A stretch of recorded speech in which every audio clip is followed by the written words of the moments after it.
You're watching Lansdowne Road, the voice of the fans. This is our Ireland Hungary preview show. It's match day eve. We're all off to Dublin, the green and the green. We want to hear from you, the Raw faithful. So get involved. It's Lansdowne Raw, and it's live. How you getting on, Connor? You well? I am buzzing, to say the least. Like, I'm not buzzing that I didn't have. Your voice is gone. You've gone already, Connor. You've gone already. You're so excited. Oh, is my voice Audio's gone. Is it back? Is it back? Yeah, sorry, I was on. I just checked there. I could just tell it was on the Logitech. I was waiting for Dave to go mad, but yeah, I am buzzing. I put emphasis on that. I cannot wait. I have not been this excited for a game of football in a long, long time.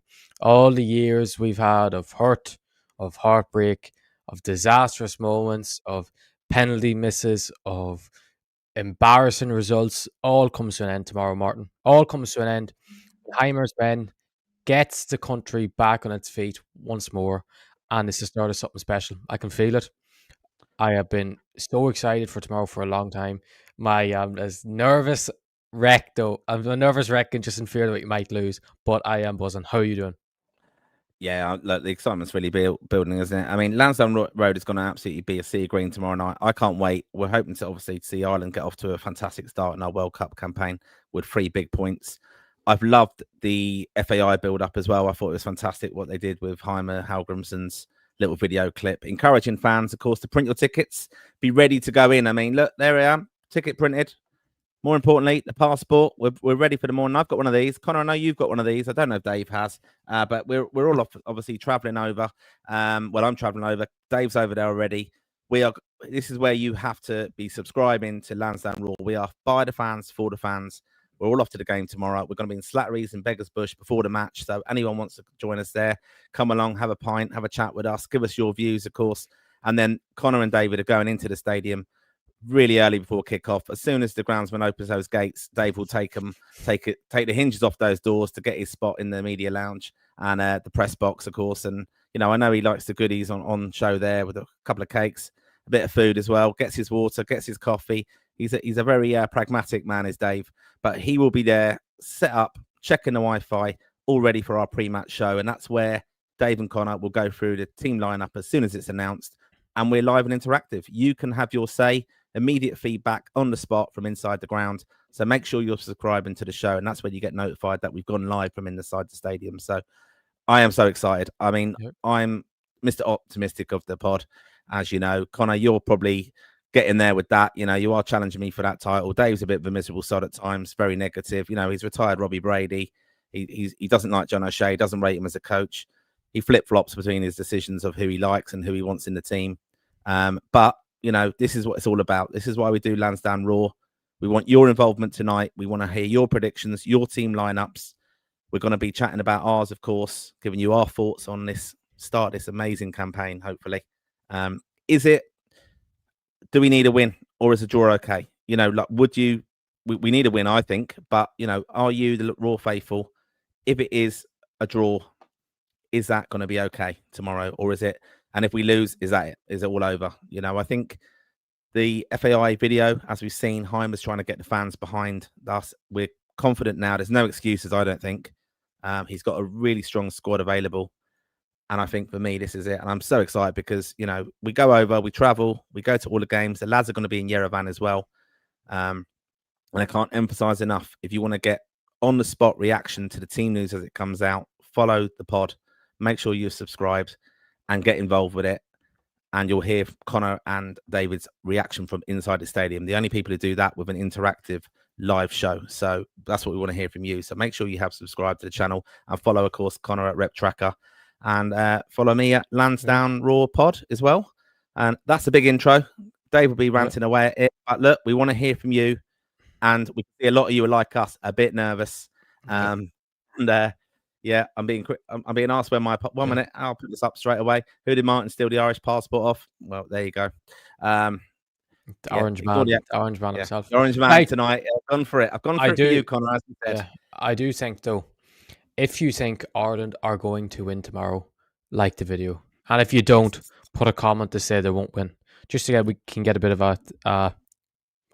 mixed see of what people think. If you like the video and we'll look at the likes, we'll know by the likes what sort of way the positivity is going for tomorrow, because I don't think you could get two more positive men about how tomorrow is going to go than me and you. You're a bit more, you're just positive in general. I'm more probably reactionary. I probably, if we lose tomorrow, I'll probably be just gutted, devastated, and I'll probably just walk out and never want to come back ever again. But Jesus Christ, I've never been so excited for a game of football. It's just been so It just long in seems the making. ages. Yeah, it's It been does so seem long. ages, doesn't it? Them June games. I mean, look, it's 3 months ago, and we were disappointed, weren't we, over in Luxembourg after the game? You know, you had an infamous rant, not happy about Heimer's lack of experimentation, but you know, a fantastic trip as always, following the boys in green around the world, and that's where the Irish passport comes in handy, Dave. 52. But you know, we go and travel to all the games, and this is what it's about. This is what we live for. So, you know, we're going to be going up to the lads are going off to Yerevan on Tuesday to have us covered from there. But we want to hear from you and give us your views. Are you excited as us? Are you going to the game? Where are you going before? I mean, we'll give a shout out again to Slatterys. That's what no, you're only going. It's like, it's not where you're going. You're going to Slatterys. That's it. Yes. If you're watching the video, you'll be in Slatterys tomorrow. We'll see you in Slatterys tomorrow to get active as Ireland are about to batter the Hungarians. Yeah, I'm looking forward to. I said to my son Kian now, and I mean, he's just actually messaged me his team because I told him to earlier. I said to him, I can't wait for about 2:30 tomorrow, just outside Slattery's, lovely cold Guinness in my hand. Looking forward to the start of an amazing 3 months following Ireland, around the world, around Europe, heading to the World Cup next year. Mr. Positive, of course. And I said, I can't wait for that. And he said to me, you know what he said, Connor? He said, you deserve that, Dad. And he goes, and I hope that Connor will have a mojito with you because he knows you're a bit of a mojito man. There you go. Good man, Cian. Good man, Rep Checker, Cian. Yeah, that's it. So, yeah, we want to hear from you, of course, tonight. So, yeah, let us know your predictions for the match, what your team's selection would be, your preferred team selection. And it's been an interesting campaign, hasn't it? I mean, Connor, you've been covering the press conferences this week as well, and we've seen some amazing stuff on that. Talk to me about my favourite Ireland player, Chiedozie Ogbene. Single-handedly, I'm glad it's finally out and people see the greatest press conference I've ever seen. People talk about, the greatest press conference ever when it's a Roy Keane rant or Alex Ferguson having a go at a reporter. But in terms of just overall quality, a man speaking really just from the heart, telling exactly what he thinks about life in general now since doing his Achilles, saying that he would do his Achilles again to go through what he's gone through over the last, 9 months of the things he's learned about his life. There's the work he's done with the special needs community in Ipswich, his relationship with his sister that has Down syndrome. It was one of the greatest things I've ever seen in person. And as I tweeted earlier, cheer for president. And as Michael Mahoney says there, like, if he was president, I don't think, even if he was lying to me, I don't think I could ever be angry at the man or could ever not think he's lying, because he's just such a good talker. And it was the way he was speaking. The way he was speaking was absolutely out of this world. It was, and even the way he was speaking about football, the way how he thinks he's improved as a player, and the way he's watching his clips back, and it's now about efficiency over maybe entertaining people or just trying to constantly be on the ball and making things happen. And I cannot wait to see him in green again. The way he was speaking has me. It was just the perfect press conference, one of the best I've seen ever. I don't think I'll ever see a better press conference than that, and I don't think you could like him anymore because he's just the best person in Irish football. Simple as. I think I'd love to sit down and chat to him for a long period of time because I think you just get one of the greatest interviews ever. But yeah, he's an absolute legend, and hopefully he plays as well as his press conference was this week, because there is some mood around Abbottstown in general, Martin. You can just tell there's a sense of optimism in there, and there's a sense of confidence that we haven't had in an Irish team in a long time, with a lot of players that are either approaching their prime or in the prime of their career who will go into tomorrow's game and think, yeah, we are better than Hungary, we have a better team than Hungary. There's no reason why we shouldn't win this match tomorrow and do it maybe and look the better side. So yeah, I cannot wait for tomorrow, and I know the players can't wait. I know Heimer can't wait. Heimer's a type of manager, he just breathes confidence in you. He just, the way he speaks, you just know he's just so much backing in these players. He knows exactly what these players need to do, and he's the type that thinks that if the players follow my system and do it to a T, we'll definitely win this match tomorrow night. Yeah, I'm looking forward to this so much. And I mean, just on Chio quickly and a few points you made there. Chio, without doubt, I mean, he's not just an outstanding footballer, though, and he's been brilliant for Ireland. And he was a massive loss. Let's think about it. You know, he was out for nine months. And then, you know, we had Festi coming through a little bit. So that was fantastic. But, you know, he's just a model professional. And I've seen him around the team hotel as well and how he interacts with fans and never a bother having a photo with someone. You know, the kids coming over, looking up at him as if he's a hero. I know he done a fantastic interview this week where he spoke about that, you know, like kids in Ipswich look up to him and with his ambassador role there and what he's doing in the community there. Amazing. And I've seen him like just even playing with kids, you know, they're thinking, wow, this is an international footballer. He's got time for me and I'm playing like, you know, tag with him or whatever it was. You know, he's just absolutely brilliant and he's absolutely buzzing off being an international footballer. So best of luck to him because I think he's a kind of inspiration to so many people. And like you said, Connor, at the start of the show, life is a bit shit for some people at times. And, you know, we focus on heads in the game and stuff like that. But like we all love football. And this is what's bringing everyone together tomorrow. And I hope that the Aviva will be absolutely packed. If you've got tickets, as Heimer and the FAI have been drumming it through, make sure you go, print your tickets, get in there early. Let's build the atmosphere again. Obviously, around the stadium before in the pubs, of course, Slatterys, of course. But, you know, get in there early. Let's create the atmosphere. People moan too much about, you know, oh, the songs are too loud and, you know, the DJ plays so much music and we can't sing and stuff. But we can overturn that. We can do that within the grounds and stuff. And that's what, you know, welcome the lads onto the pitch when they're coming there, arriving and having their stroll around and getting a bit of the atmosphere. It's going to be key because we have to make it really hostile for Hungary because they're no mugs. It's going to be difficult. But I am confident, you know, man for man, I think we're going to be better than them. And I am confident. I have seen I've seen a few delusional Hungarians. I'm not going to lie. I've seen a few clips of delusional Hungarians saying that they have a better squad than us. The reality is, as anyone has seen the interview I done with Ben the other day, he's a very honest and, as he says, it's that he thinks that obviously their two best players are better than our two best players. But other than that, their rest of the squad is quite weak. They're missing Schaefer in the middle of park, who's their main midfielder. The Varga up front is obviously a good finisher, but he's not near the level of Evan Ferguson. Their defence has got quite weak. Willie Orban is getting old. Peter Galashki's retired. So there's so much areas we can hurt them offensively and defensively. And it was great to speak to Ben the other day and get his viewpoints on it from a Hungarian perspective, because it's so easy just to go to Irish perspective and just have our common opinions, because we only ever see Kirkes and Sabazlai playing really, and he can tell us more about the lads that we didn't see at all. So yeah, it's just going to be, the atmosphere is just going to, I just think the atmosphere is going to be such a good atmosphere tomorrow. I think we're going to be so on top of them. I think an early start, I think we're going to be just so up for the start, and if we can get an early goal, it could be the saving grace for Irish football, because I think we'll start very fast.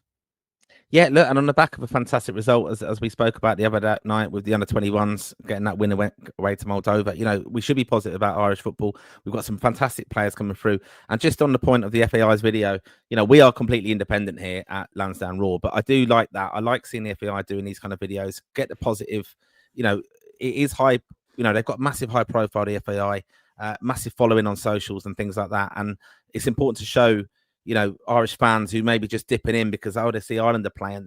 This is what it's about. I think it's fantastic as well that a little nod there to Stephen Kenny within that video was an absolute touch of class. And, you know, because whether you like Stephen Kenny or not, and how it went with Ireland obviously wasn't a success overall. I'm going to come on to another point about that in a minute. But, you know, he did, for whatever reasons we had to do it, we did fast track a lot of these players. They're now on 20, 30 caps, a lot of them. This is the time for them to deliver. The pressure is on, but they should be confident in it now. They're experienced enough. And I'm really hoping that, you know, that we should always remember, I think Stephen Kenny helped so much with that. We have adapted out now under Heimer. And this is my next point on this. I was watching a little bit of the preview on Virgin Media there earlier of the Scotland game tonight. And they were talking to Damien Delaney and Brian Kerr. Now, let's remember Brian Kerr was involved with John O'Shea for that interim period as a kind of assistant to him or advisory consultant, I suppose. But one thing I would say on that, you know, they did pick a few highlights, and it was basically something that I hadn't really thought about, but just a few concerns about Collins's form for Ireland. You know, that he has been the one who's made a few mistakes in games recently, and he doesn't do that for Brentford. But is that something we need to be wary of? A bit too casual at the back, Delaney was saying at times, and we got away with a few chances. Yeah, we did. I think he did cost us a goal in one game away. I'm trying to remember which one Finland. it was, but It was the Finland. yeah, Passed the back. But this is this is where he's captain tomorrow, isn't he? So we're going to expect a big campaign from him as a leader, and not to make mistakes and stuff. And these lads have got to step up and deliver now. So should we be concerned at all about Collins? I think we shouldn't be concerned, but he just can't go back to the Nathan Collins that we've seen sometimes in Irish jersey. It's not. I think he just tries to do too much, and he puts too much responsibility on his shoulders. And I do think it helps that we are almost at full strength, pretty much, where he has lads around him that they can shoulder the burden, and it's not just him on his own. And I think over the last year, he's been the captain for Ireland over the last year. I think that has developed him as a player as well as a captain at Brentford. And I do think it's just he was putting too much of the burden on his shoulders, and he was doing to try too much, or he was trying to be a leader and trying to perform at the same time. And I do think the likes of Darragh O'Shea stepping up as a leader, Josh Collins stepping up as a leader. Who else is Jimmy Dunn, even as a club captain? I know he probably won't play, but he's still a leader as such. Kelleher, I know he's not a big talker, but you can, by the way he plays, he leads by example. Ogbene, I don't think there's a more inspirational player to watch than watching Ogbene on a pitch, and Smodics is a good talker as well. So I'm not worried at all, to be honest, with Collins. I just think he went through a bad patch with Ireland where any player can go through, and he was just putting too much pressure on himself. So I think tomorrow, we'll need a big performance from him, and I expect that. Yep. Well, we're hoping to see that, of course, and we're going to get onto. We just need more comments coming in, if you wouldn't mind. We want to know your team, who you think Heimer will go with, or what you would like to see, obviously from the squad, obviously selected. And are you going to the match? And what is your score prediction? We want to hear from you as well. Make sure you subscribe, of course, and check us out on all our social media platforms, of course, with some fantastic clips of videos, the press conferences that Connor was at during the week. Some fantastic questions, Connor, as well. I mean, I love you making Quiveen laugh, didn't you, about his proposed move? You were agent Connor McAvoy there, getting him a move back to Cork. keeping their survival hopes alive. Unbelievable. No, it's good though. Because I'll be honest, one of the things he was obviously asked, wasn't he, about Diogo Jota, his close friend, obviously passing away, tragic circumstances, of course. But it probably, these press conferences, they can be a bit boring.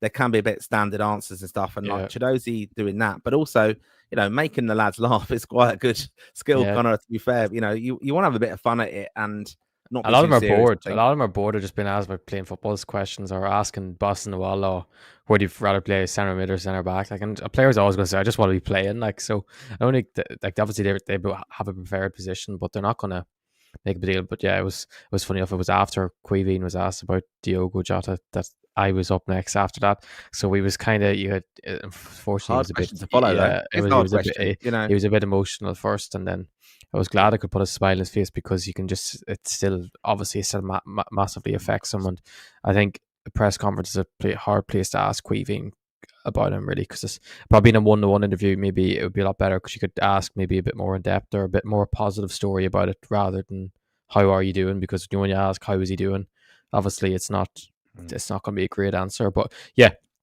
it's funny because Quiveen's quite a laid back character. I think it was Tony O'Donoghue who asked him, with Gavin back playing for Southampton, do you still think you're the number one? And he just went, yeah.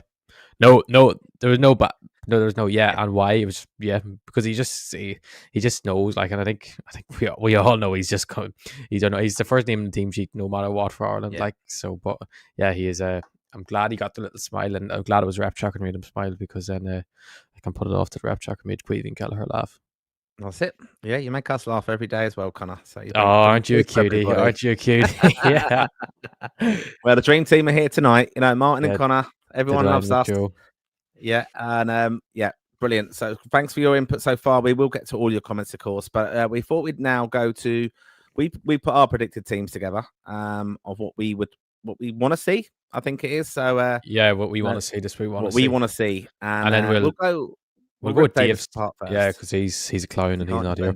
He can't defend himself. No, we know, Dave, you're over in Dublin already, and he'll be there pre-match in Lansdowne Road tomorrow, of course, doing the preview show. So make sure you do subscribe so you get notifications of when we're going live inside the stadium, and of course get Slatterys, Pegasus Brush, so that you can catch us for a pint and get David a Guinness 0 before, and watch him sweating, and then watch him pacing like an expectant father as he's waiting for the gates and turnstiles to open so he can get in. Right, this is Dave's team. So rip the piss out of this, please. Here we go. This is Dave's team. Let's just be very honest about this. Wait, no, that shouldn't be like that. Hold on. No, hold on. Okay. It should be like that because Dave will kill you. I don't know why it's like that. Hold on. Okay. Hold on. Talk away for a second. Right, yeah, Dave originally predicted only picked 10 players. Such was his confidence in Ireland. There you go. There's Dave's all right, team. here we go. Here's Dave's 11. So Kelleher in goal. He's gone for a flat 4-4-2. He's gone with O'Brien at right back, Collins and Darrow O'Shea at centre back, Manning on the left. He's gone with Casey McAteer on the right, Josh Cullen, Boston Lowell in centre midfield, making his debut according to Dave, Mikey Johnson on the left, and Ferguson and Sammy Schmodix up front. So that's Dave's predicted lineup, 4-4-2. Any comments on that at the moment? No, Connor? I don't know. Some of them are quite similar. Like, and yeah, obviously I've a few changes compared to his, but like with the general teams are different, and you've a couple that I would probably more disagree. It's easy to argue with yours because yours is more similar to his than mine is. Yeah. Okay. Right. So yours is this. So this is Connor's 11. Kelleher, Doherty, Collins, and O'Shea in a back three. Ogbene, Cullen, Knight, and Manning. So Ogbene and Manning are kind of wing backs there. Is that right? And then Finazaz, Sammy Schmodix, and Evan Ferguson up top. So kind of two attacking midfielders. That's my team. Just like it. So I do like it. It's very solid.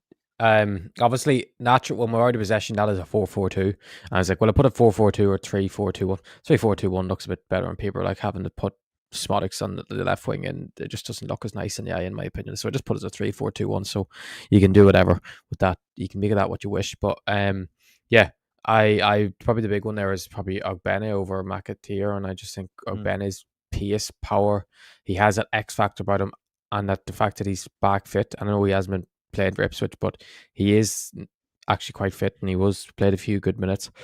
I think he would cause Kirkhouse good problems, and like I think if you remember back to Finland away, where we had a very good win away, he had that 3-4-2-1 shape with them exact same players. Every single player that day started in that exact same role, except it was Manning instead of Really Sorry, and Liam Scales started instead of Matt. That was the squad Matt Doherty wasn't picked for, I believe. Yeah, and they played Liam Scales, and Darrow O'Shea was at that as that right back, but it was still that three at the back in possession. So I think it'll be O'Shea as that left centre half, and then Doherty will come in as that right centre back. But there is arguments for the lads to come in. But I have seen a few people say Scales at left back, and I just do not like that idea. I just do not like Liam Scales at left back. Very good centre half, but left back, I think it just exposes his weaknesses. But anyway, Martin, you go on with your team. What's that tell us wrong?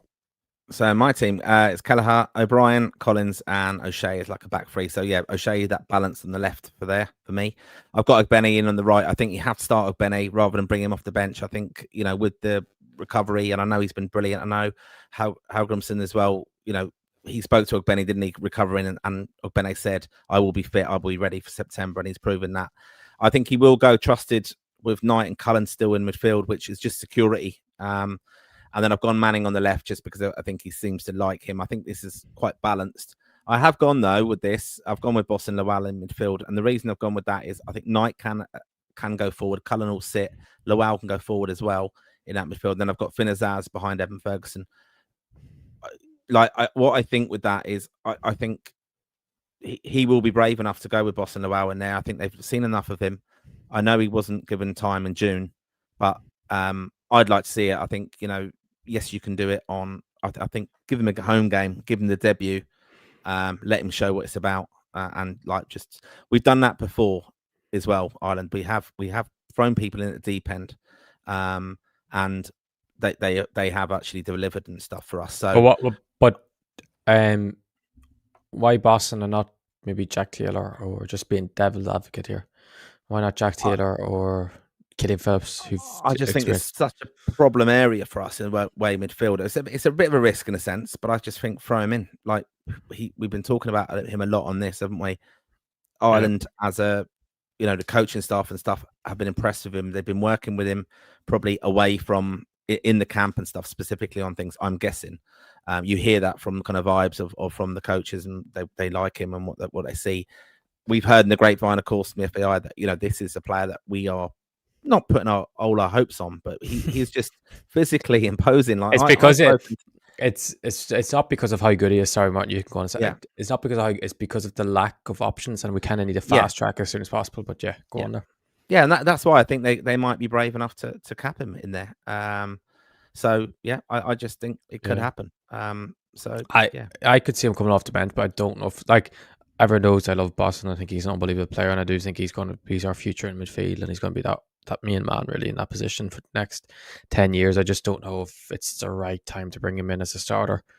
I just want him to play, but I don't know if I want him to start as such, because I just don't want it to go badly for him or not go as well as possible, and all his abuse is on his shoulders, and then his confidence is gone. Even though he's the type of fella, he has a lot of confidence in his abilities, and he knows nothing really phases him. But it's just because the reality is he's going to be, tomorrow's game was 52,000 Aviva, isn't it? 52,000, and it's probably the most he's played in front of is 15,000, because obviously he was at Fleetwood when he was in League One. There wasn't huge crowds. Celtic, he made his debut, didn't he? But he only played 2 minutes, and obviously that's going to be that's only like a once-off game, and since he's been at Stoke, I don't know if he's played at any grounds that are massive attendances. So he's definitely played over 30,000 in a game where he's played meaningful minutes. So it would be probably a big risk. I'd love to see it, but I just think it would be. I mean, look, like I said, it would be a risk, and it's something. But I just don't know how then in this whole campaign, where do you get because they're qualification games now? Where do you get him in? And you can bring him if you're 2-0 up. Yeah, you bring him in, give him experience. But I think, if you're good enough, I know it's a cliche. If you're good enough, you're old enough, basically. Yeah, we fast tracked Evan, and we had him playing up front on his own against. Yeah, but France.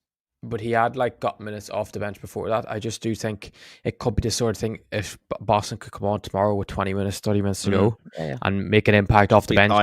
Yeah. I mean, that's and then you start after that. He could be even the sort of situation what it was with Killian Phillips in June. Yeah. He came off the bench and he done quite well against Senegal, in fairness, and then he started against Luxembourg. So it could be I think it could be that sort of situation with Boston. I think it's going to be he's going to get a start from an impact off the bench, but even if you look at the rest.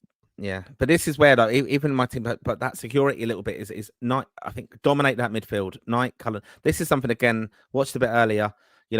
These two, Knight and Cullen, as they're okay. But we need a bit more obviously in there. We know it's a problem position. I think Cullen is fine, just sit, but you need someone as well alongside him. It's a problem position, that gap between our forwards and players, the gaps can be too big, and we've been exposed a few times in games if you look back at those. So I just think we will have to dominate that midfield, and then you're looking at the pace of Ogbene, especially there. I mean, the other one, Manning, he is there on the left, of course, but that's the only thing I think from Dave's team, which I'll just throw up there again. Johnson, I'd prefer to see him stretching the game late on with his pace, but are we going to have a lot of the ball? Do we need technical players in there? I think we will. So pack that midfield, but have it inside. I mean, that's probably a little bit harsh. My team, no, I like actually. I think your one here, just to flip again into it, Smodics and Azaz. That's a creativity in that, isn't it? So I mean, I think whoever scores, I think whoever scores first will have less the best session. I think unless no one scores early on, but I think if someone scores early on, they'll naturally just drop back slightly. I just think he'll go similar what they've proven and what has done well from, and I do think he's had Azaz and Smodics as them sort of 10 before, even though off the ball when we're out possession, Smodics will come out to left wing and Azaz will kind of play as a front two in the 4-4-2 with Ferguson, and then so naturally if we're on a counter attack, Azaz is going to be higher up than Smodics, but you'd hope that there's not going to be a huge amount of counter attacks in this game, because as Ben said the other day, he thinks that's where Hungary are at their best, is when they go on these counter-attacks and they sit deep and play on the break. And I think Ireland will want to limit them to counter-attacks. I think so. It'll probably be quite reserved in that sense. But yeah, I do think you can go with any option really. It's good to have options. Like we could go with like Johnson over Smodics, because Smodics, like Johnson's been very good as of late for West Brom. He's had a very good run of spell. And question for everyone in the comments: if Troy Parrott was fit, would you have started Troy Parrott? Because personally, I wouldn't have, because with that system we play, I think we only play one striker, and I personally would go with Ferguson just because it's Evan Ferguson, because he's that good. And he started. If Evan Ferguson hadn't started well at Roma, I would have said no chance I would have started Parrott, because of how well he started. I know Troy Parrott, he's the top scorer in Europe, and it's hard to deny that sort of player. But Evan Ferguson is just a complete package, simple as. Yeah, I mean, I probably wouldn't have, just because of, I think Evan Ferguson, we have invested in him as our out and out, and I think he's the number one striker, despite what Troy has been doing, which has been amazing. And he is a big loss, because we don't know how reliable Evan's going to be in a sense as well. He started off well, and he seems to have sorted out his body and his fitness and things like that. So, but I think I would have gone with Ferguson above him, because I just think the setup is that we've got some creativity behind Schmodics or Finazaz, or both of them together. So I think that does well. We're just going to throw up the squad again now, and this is the clip of the squad here is showing what their caps are. So, but the purpose of me throwing this up again is just to have a look as well on players who we haven't selected, basically, and where we think if we think they will feature low. So Adam Eder, quite experienced obviously as a striker. I know Troy's not in there now, but we think he'll probably be on the bench. I know Troy Parrott on the image here is still in there, but obviously Johnny Kenny's come in as a within the squad now as another striker. And then you have obviously Gavin Bazunu, who we know the goalkeeper's unlikely to play unless barring injury. We've got Mikey Johnson, who we spoke about. Liam Scales, not really expecting him to start. Casey McAteer, though, and so, Casey McAteer is probably the one I want to speak about, because fantastic debut, and where he is compared to, he's got his move now, ironically to Ipswich, and Chiedozie's gone on loan now, Sheffield United, of course, joining the Irish Mafia there. But Casey McAteer, he's probably, I think he would be quite disappointed if he's not starting, to be honest with you. And I do think if we were going through our predicted 11 tomorrow, which we can do, I think McAteer will start, because Heimer loves him. Heimer thinks he's an excellent player. Heimer thinks he's brilliant. Athletically, he's brilliant. Technically, he's very good. Just the only reason I would have with Chiedozie over him is because Chiedozie has that outrageous pace and power that can just flip a game in a second. That, as good as McAteer probably is, better than him technically, Chiedozie can do that one bit of magic out of nowhere that it will just flip a game, especially in these sort of games when it's going to be tight and congested, and we could have one counter attack in the whole game or two counter attacks in the whole game. And there's no one else I'd want on that counter attack than Chiedozie. But I think McAteer would be very disappointed if he's not starting. I'm sure all the players know at this stage what the team is, but I think McAteer has a very good chance to start. We can say actually what we think. We didn't speak up, but we're probably more collective. I think we'll know ourselves. Because Kelleher's in goal, isn't he? Yeah, so we're going with Kelleher in goal. Do you think it's more? I think it's more similar to. I think probably if we go to my team, because mine's probably more. No, because you had Boston and we don't expect Boston to start. Like I would expect that bar McAteer over Ogbene to be the starting 11, possibly Mikey Johnson instead of Smodics, but I do think that's going to be the starting 11 with just McAteer instead of Ogbene. I don't know. Do you think the same or whatever? What do you think, Martin? No, I agree. I think he will go Casey McAteer as he likes him so much, and Ogbene could be, easing back into it a little bit. Could be really important, obviously, on Tuesday as well. We've got to remember it's 2 games as well we're playing here, and we've got to get off to a good start. But this your team there, with Casey McAteer, I think that is quite balanced, and you are reliant on that creativity. I mean, he does like Schmodics going out on the left, doesn't he, a little bit, to be quite solid, and I think it's a certainty that Cullen and Knight are going to start. I'd be amazed if they both don't. But it's who you get in with them as the one then going forward and supporting Ferguson. I just don't want Ferguson too isolated. And then you kind of do play your wing backs quite high, obviously in that role. That's what they've got to do. But I think Casey McAteer does offer that Manning as well. We know from that June game, Luxembourg, it wasn't brilliant to watch, of course, but the Senegal game was a lot more exciting, and we got off to a good start with that. And I think that is more like the team, like what you have got out there. I think the back players do pick themselves, and it's fantastic that there is that continuity as well. You need that. You do need a settled back 3 or 4, working. I mean, look, as Heimer's often said, we've got a number of players who can just, they're like for like, but which is great when the same standard of centre backs coming in, like that they are all. I mean, Collins is probably the best of a lot of them, but so that's why he's the main defender, I suppose. But you know what you're going to get. The left side does worry me a little bit. Just it will worry me against better opposition, and maybe Brady will be back then. It's still a mystery for me, O'Dowda, and I'm not saying that he should have been starting or anything like that, but I think that was, I told you to go up to Abbottstown and ask that question, Connor, but instead you went to made Queevy and Kelleher laugh. You didn't ask why. Well, I wasn't going to ask Queevy or Chiedozie why he's go down on the squad, but you can ask that. Yeah, but like I know what you're saying, but the thing is, Kirkes is their main like left or like wing side up there because he's going to be the wing back, so he'll be down the left. He'll be up against either Chio or McAteer, along with probably Doherty, maybe O'Brien. But I just think Doherty has done very well at Heimer. Well, not all the time. Since 2025, he's been very good for Ireland. Bulgaria, he scored that unbelievable header, if you remember. His thing is, he's so cool and composed on the ball that you're not going to be fazed. And no matter what people say about Maher Doherty or whether he's slowing it down, or he is not going to panic in any situation when he's on the ball. Like, so I think that's why he's just going to get that nod over Jake O'Brien.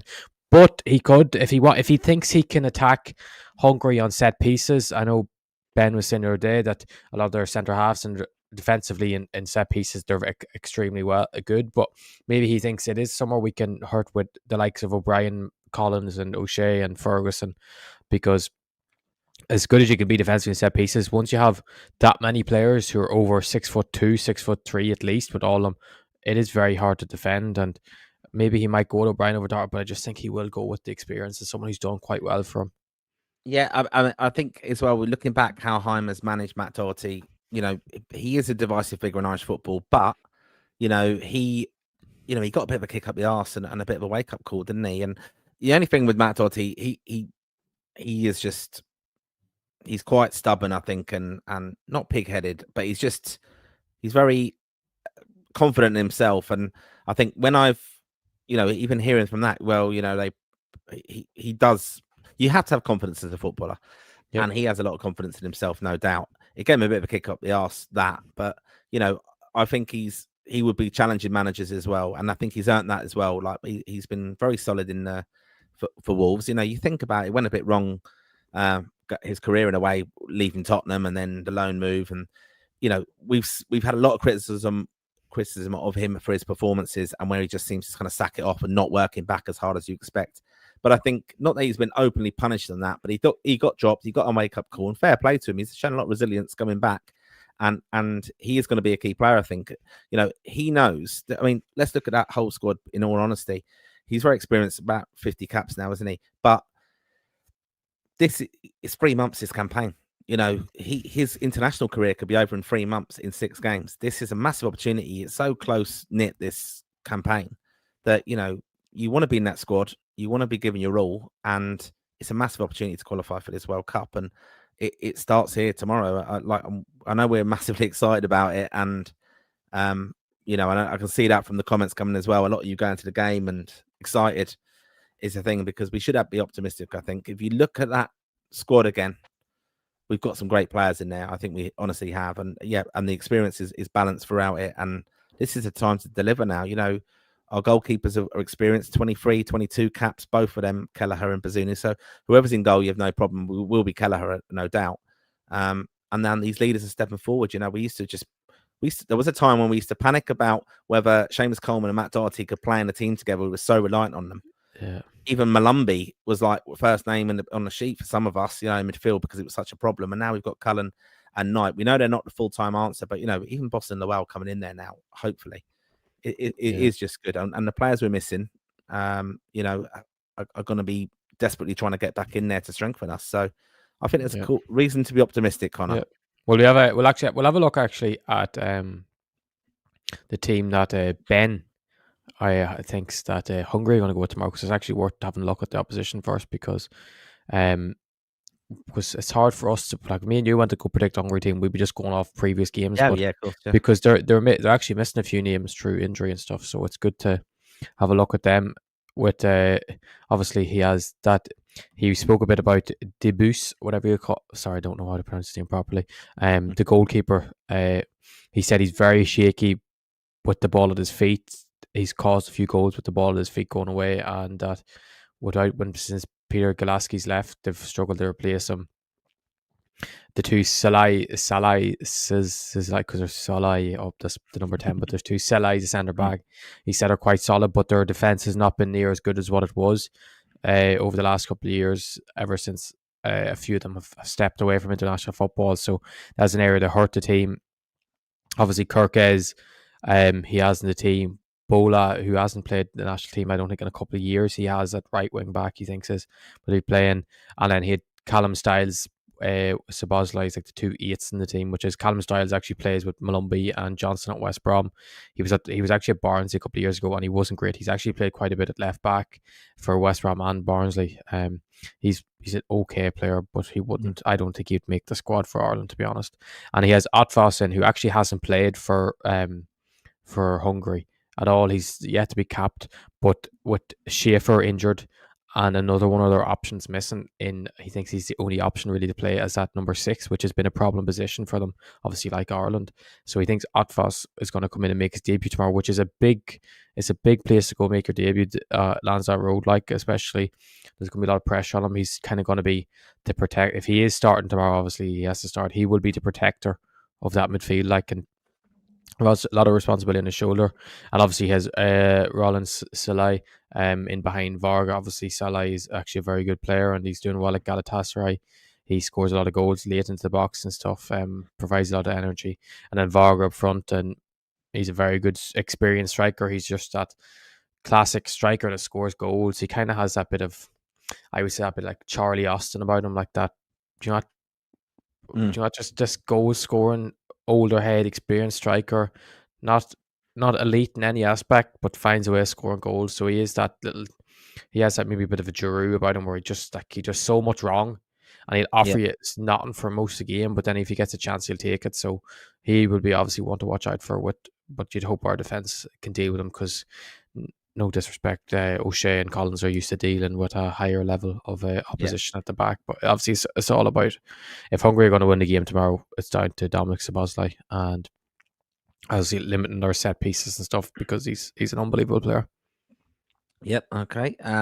Great insight into that, and do make sure you go back and check out our Raw channel, of course, where Connor's interview with Ben is up there. So because that gives you a fantastic insight into the kind of view from the Hungarian camp, of course. So yeah, really, really worth a watch there if you are interested in that. And of course, all of our back catalogue is available, especially our review of the under-21s. Enjoyed doing that last night, Connor. Seeing how the boys got on over there. And again, as we've said, fantastic players coming through. Mace Amelia with 2 goals last night, and you know, people are buzzing about that. I had a couple of messages this morning going, "Oh, I see the new Tottenham lad scored."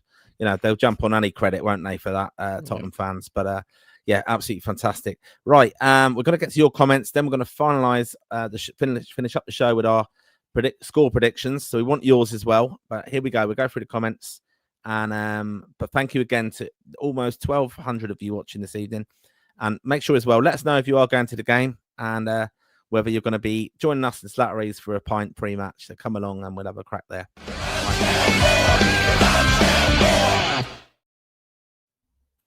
Okay, thanks again everyone for watching. Make sure you have subscribed. But straight away, Michael Mahoney, he's put up the Ireland flags, but it doesn't obviously show in the images. Ender McDonald says hello. How are you, Ender? And John Domacan, he also puts up the Ireland badges. So Michael Mahoney again, I'm actually buzzing for tomorrow, and that's obviously sentiments that myself and Connor share. Ned Connors, thanks for watching, Ned. Is Schmodic starting? We think so, don't we? I think, you know, It's probably seven. I'd say 70-30. I think you start wouldn't put money on it, sort of thing. No, okay. And John Domacan again says, I totally agree. It's a huge game. And Dave52 says, geez, lads, I can't remember the last time I've been this nervous and excited for a game. Yeah, we use those nervous energy. That's what the lads will be feeling, of course, as well. Yep. And then we have a little reminder to like and subscribe. Dave52, Hood Martin steal the passport off. Done that one earlier. See, so good that joke that we let you have it twice. Michael Mahoney, it's must win this game 100%. Do you think it is must win? I mean, if we lose tomorrow, is that it? You know, if we lost that game. Oh, yeah. Yeah. I'd be really worried if we even draw, to be honest. Yeah, okay. Hugo Brooks, very excited. Daryl O'Connor, hi Daryl, very positive. Too many campaigns ended before they started. Genuinely feel we're going to get this playoff. Win tomorrow. Don't lose in Hungary. I think don't lose in Hungary. 6 points off Armenia, and don't get hammered by Portugal. Yeah, but that is. It's the thing. If we say, for example, Hungary lose to Portugal home and away, which they actually have them at home on Tuesday night, so it's massive that we beat them and put them in a bad negative stead anyway. Yeah. If we win and then they lose, but they still get 6 points off Armenia, we could go into the last game in Budapest if we get a draw against Portugal, which is a lot easier said than done. Already guaranteed a playoff, wouldn't we be, technically? Yeah, we would be, yeah. So we've been 10 points, which is probably is the sweet spot, is finishing on 10 points. So it is, I think people say, oh, we can get a draw tomorrow. I just think that's not acceptable, getting a draw. No, it puts a lot of pressure on it. If you think about then in that context, if we get a draw, you probably got to match that away and or try and get a win away then at the end, haven't you? You've got to better that. Yeah. So relying on maybe beating Portugal at home or drawing with Portugal at home or something crazy like. Yeah, and Portugal can throw up an odd poor result. Yeah, they do. That's the problem. Yeah, they always do that in every qualification period. Just a bit. There was a bit of team news, wasn't there, out of Portugal? Was it Delot is out? Delot is out, isn't it? Great news for Portugal. Great news. Hungary's chances of winning are now gone. But actually, if you remember the last time we were in Portugal's group where we should have beat them at home, they finished second. If you remember, Serbia won that group, and we finished second. So it's not. I know their squad now is way. It's a good bit better with like Vitinha and Joe Neves in midfield with Bruno Fernandes, but they still have Ronaldo up front, who's is a deterrent at this stage. But they are liable to go up and F up a game. So we just want that F up game to be against Ireland, not to be against Hungary. Yeah, I think as well the games, the timing of the games is key. Like, you know, they're coming to Dublin on a Thursday night, aren't they? Is it? Yeah. And we're going over there on a weekend night, like, which is brilliant because there's a question actually about the Portugal tickets. So a Saturday night in Lisbon, loads of Irish fans there. Well, you know, 2,500 anyway, but I'm sure there'll be other Ireland fans in the stadium. But, you know, I said a game under lights, you know, haven't been in Lisbon for many years as well. It's always play for that. It's a free hit in a way, that one. And I could see us getting a result there away, that one. I think we definitely could. And then on Thursday night in Dublin as well, they're not going to fancy coming here to Dublin on Portugal as well. So the timings of the Portugal games for us, I think, are real positives. And even the Sunday going last game of the group off to Hungary isn't too bad. But, you know, it's not going to count for nothing unless we get a good start off tomorrow night under the lights. Oh, I'm so nervous. At Lansdowne Road. And then Tuesday, you know, that is the one that I'll be nervous to that. You know, I just hate us to get a really good result and then do something stupid. It's such an Irish day. Like, I just think back to 21s last year when they went away to Turkey and got an unbelievable win away to Turkey. That one that was Sam Curtis scored 10 minutes left, and you're thinking, we're going to top this group and no one's going to stop us. And then we went and played Latvia at home 4 days later and drew 2-2 in a game that should never have been a draw. Like, so it's just so disappointing. These sort of things always happen. I know that it happens with a lot of teams in football in general, but always seems to happen in Ireland. So we just need to get that mental block on. Yeah, because this playoff as well was 2 games as well, wasn't it? And that's the thing. I don't know if is that confirmed as seeded yet or whatever it is, but we always get stitched up in playoff games, and to win back-to-back playoffs is really, really difficult as well. So that's another thing that, you know, we'll have to contend with it, hopefully in March. Well, hopefully it won't come to that. We won't need the playoff. Right, here's Daryl again. Maybe even a draw versus Portugal. You never know. Michael Mahoney, Chio for president. Yep. Ferenc says, all Hungarian fans will be meeting outside Slattery, so that's going to be an exciting evening for all. Yeah, and you're very welcome to Dublin and have a great time, but don't be too disappointed when you go home with no points. Harrison D. Roy Keane is a clown. He probably won't even be watching the game tomorrow because England are playing instead. Mark Curran. Anyone know why Lennon Miller isn't starting tonight? That's the Scotland game. They got a good result tonight. Actually, they drew at Denmark away. Yeah, in Copenhagen. I see that. Yeah. SCFC. Henry, would you lot take a loss if it meant Heimer got sacked and Bosun started? Probably not. No, not Henry. Not on this occasion. Maybe next time. Yeah. And this is about Chiedozie, and I love him for Chio, of course. Michael Mahoney, he is in the Seamus Coleman vein of a model for other footballers. Yeah, definitely.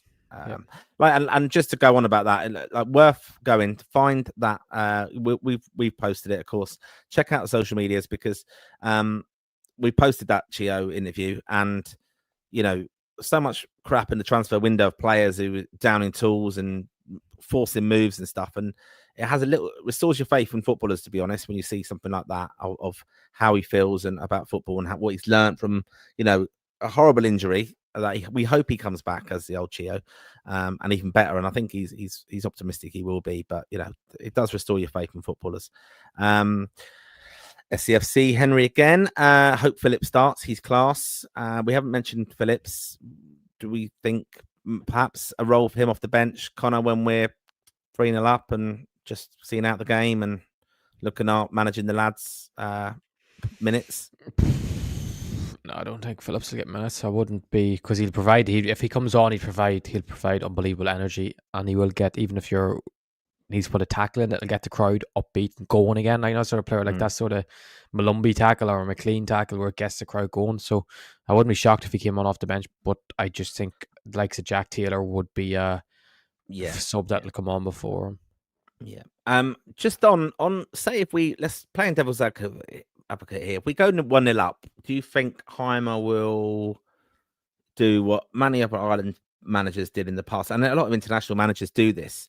They then just kind of, all right, we've got the goal, let's shut up shop and we can defend now and see this out. And then the fans kind of perhaps not always understand how football works, start getting on their back because they want to see attacking football. They want to see us going forward all the time and not manage the game. Do you think that's something that could be likely with Heimer's approach? I think that's probably what the approach could end up being. But it just naturally happens in football, isn't it? Yeah. When you're playing a team of equal like ability and standard, you just naturally just what's going to happen. And I just think Irish fans are just so up for 3 points by any means necessary. We do not care as long as we get 3 points tomorrow. We do not care about how we play. We just want to win the game of football tomorrow. And if we win the game of football tomorrow, we will be absolutely buzzing. Yeah, I agree with you. I tell you what, if we win tomorrow, the post-match show will be an all-timer. I will be doing backflips off the little section in the media box. And then you can get kicked out of the Lansdowne Road and hot-footed around the corner to meet me in Slatterys. Yes, literally. Tony in LA. Hi, Tony, regular viewer. How's it going, lads? I'll be watching from Miracle Mile. It's a 3-month tournament, basically. We got lucky with the time of the fixtures. Must take advantage with 6 points. I think we can, and we will. And he's very impressive, Ogbene's press conference. He seems like a genuinely sound man. Also very confident. Could be a game changer from the bench, especially and away from home. And then we have another regular viewer throwing up the Ireland flag. Good man, Celtic. He's going to Lansdowne Road tomorrow. He said last week. Do you remember? Well, Celtic, you're still watching. Are you going to Slattery, Celtic? I know you said you said last week you were going. Because I know he's based in England, but he must be coming over. He must be over on holidays. So let us know, Celtic, if you are going. Yeah, I think, it will be a good crack as well. The airports in the morning from London, like Stansted and Luton. I know so many people travelling over from West London, of course. So safe travel to everybody. And we'll see you pre-match, hopefully for a pint, or see you in the airport for a pint, more importantly. Daryl O'Connor, Dan McCabe is singing the national anthem as well. We're going to be up for this from the start. Anything about that? Do you know anything about that, Daryl? He's a singer, isn't he? Just Google him. I don't know who Dan McCabe is, or maybe I do know who he is. I just wouldn't know by name. But if Google his name there, like one of the songs is there's Ireland's Call and Grace, so he must be. Okay, so he's must be one of them sort of on them people who does covers songs. But no, but he must be good if Daryl knows who he is. He must be very good. So hopefully it's good. Usually I actually prefer it. The best atmosphere I've heard for national anthem at the Viva was when we played Denmark on that playoff. The whole crowd was it was unbelievable actually, in fairness, for the England game. But sometimes with the singer can kind of mute the crowd a bit. But then the last time, because there was a lot of giving out about the singer, even though I can't remember the girl's name, sorry, but even though she's a very good singer, people were giving out saying we just want the band on. But then the way the band was on the last time, they had it like coming through the speakers. So it was way too loud. So then it was the crowd were too loud, or the band was too loud, and then the singer was too loud. So it's hard to get that balance, I think, in between. But hopefully they're well prepped for tomorrow. And even the fact that the team went and trained on the Viva yesterday seemed positive, which usually doesn't happen all that often. I thought they might train there today and done the presser there, but usually I think Hungary would have done that today, actually.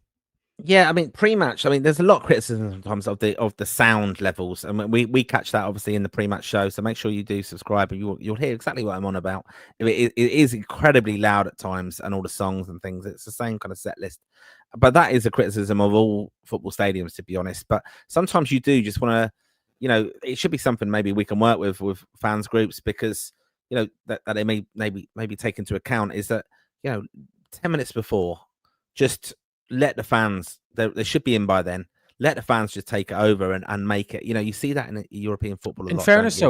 In fairness, when we played England, what song did they put on? They put a song on. Was it Put Under Pressure or one of them songs? Like 10 minutes before kickoff, just before it, and they had the fire that the flames going off, and it was the place was unbelievable. They're not unbelievably well at there, but you can only replicate that, to be honest, Martin, at certain fixtures. You're not going to do that for Armenia at home. No, because it's hard to do, but no, I do think I think they're well prepped for that tomorrow. I think I don't know anything, but I'm just guessing they'll be well prepped for that sort of thing, and I expect something to be like that to be done because of how the magnitude of this game, and even with the little videos they're putting out of Heimer speaking, which never really happens with any manager.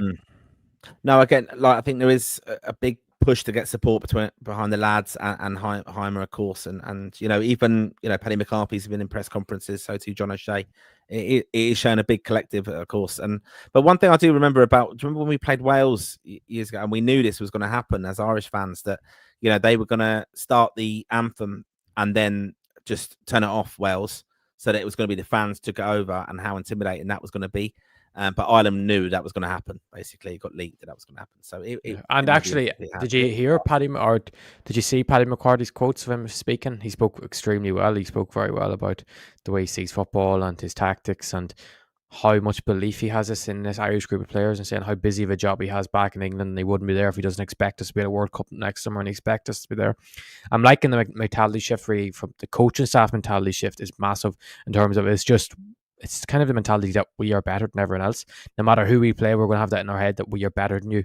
And that sort of thing breathes through. That's where you get the sort of teams that get them last minute winners, because they don't stop, because they think we're better than you. We're going to eventually break you down. Maybe a Irish thing is, if we're not better than them and they get an early goal, we're a bit effed up here. So, but I think that mentality, because that'll kind of keep them going to the end. Even like the sort of thing, like, I know it was a terrible game when we beat Bulgaria at home in March, and we went 1-0 down and we only beat them 2-1. And even with the Finland game away, it was kind of like the mentality has started to switch in terms of, we know we're better than you guys, and we will find a winner somehow. And hopefully that's the case tomorrow. But hopefully it's not as like that Bulgaria game in March was dreadful. Like, that we shouldn't have. We let them equalise in the tie. Like, but I'm confident in this group of lads.